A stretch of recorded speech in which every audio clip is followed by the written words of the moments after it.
We get a lot of visitors to our studio gardens, and of course we get a lot of positive comments on the way the grounds look.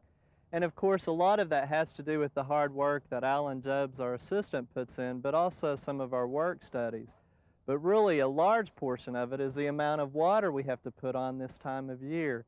And you know, water really is a vital part of our landscape and garden plants, especially when we're under these drought situations. But remember, it's also very vital for us as humans, and that's why it's so crucial for us to make sure that we're watering efficiently and that we're really not wasting any of it. Now, as a general rule, most of the recommendations come out say we put on a 1-inch amount of water a week for most of our garden and landscape plants. Now, in some cases, depending on your soil type and the conditions, it may take as much as 2 inches of water for some plants. So usually we go with the 1-inch guideline. Now, you're probably asking yourself, how do you know you put on 1 inch of water? Well, let me show you some very scientific ways to determine that. Now, of course, like any type of project in the garden or landscape, there's always going to be some kind of a kit on the market, it seems like. And this one is called Daisy Watering, or Daisy Water Right. And basically what it is, it looks like a daisy, but you lay it flat on the surface, and it has a little ball here in the center, and the yellow side would be up to start with. Once you put on 1 inch of water, it would rotate and the red side would show up. So that's one kit that's on the market. Another one is called Easy Do, and this one comes in several different sizes, but basically you set these randomly out under the sprinkler system, and once you get 1 inch of water on, the little device in the center will float to the top, and you can see the markings there for the 1 inch of water. Now, there may be some others on the market. These are some of the most common ones that we were able to find and come up with. Now, really the most scientific way is one that you don't really have to purchase anything. You can use a little bit of leftover products from your home. And we've got just some old picante sauce jars here. You can use like cat food cans, tuna cans, or just all kinds of things. Even pie plates work nicely. But what you want to do is you want to get at least 8, 10, maybe 12 of these and put them out randomly under your sprinkler pattern. Now, we move water hoses around the gardens, and we've just set them out under the sprinkler pattern that we use. But if you've got an irrigation system installed, it still works for that as well. And just place those randomly under the sprinkler pattern, and you may need to do that in 2 or 3 locations. Turn it on maybe for 30 minutes. After the 30 minutes, shut it off and get a ruler and just go in and measure how much water you have in each one of them. And you want to do that and average them out. So you may be putting on a 1/2 inch of water in a 30-minute period.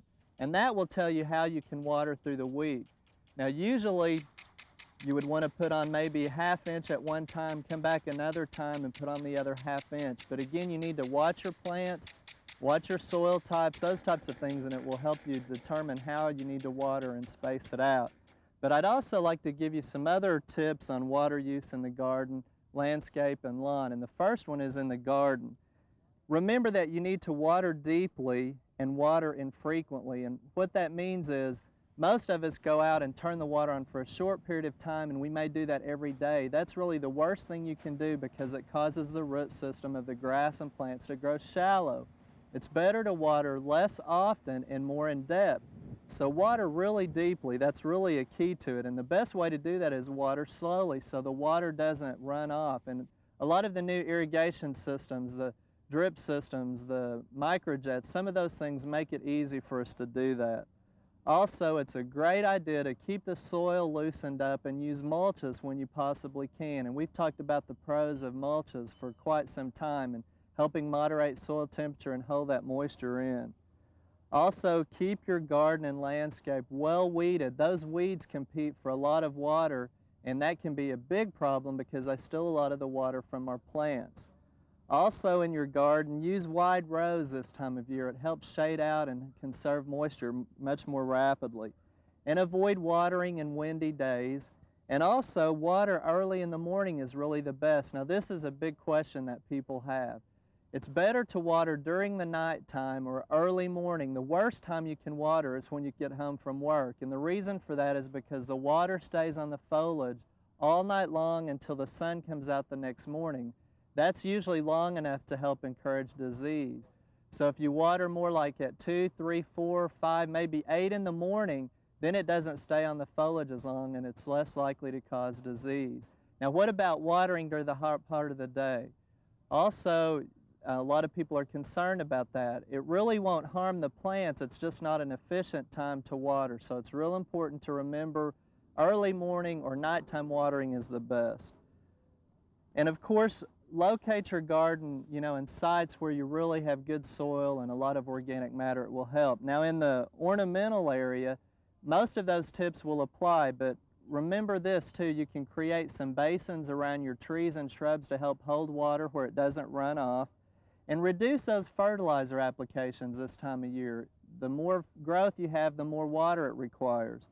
And also, when water restrictions are imposed, which a lot of counties and cities are, make sure that if the bottom line is water those trees and shrubs first, because they're more costly to replace versus some of the annuals and vegetables. And then for the turf, again, most of the things, you can keep those in mind, but remember to cut back on your fertilizer on your turf as well. Use just enough to give you a little bit of green color, and this time of year, raise that mowing height up a little bit. It will help shade the root system and also give you a deeper root system. And then watch your thatch layer as well. But these are all some good tips to help you use water wisely. And remember, it really affects not only you, but your neighbors as well. And there's a lot of things that you can do to help reduce that water use in your garden and landscape.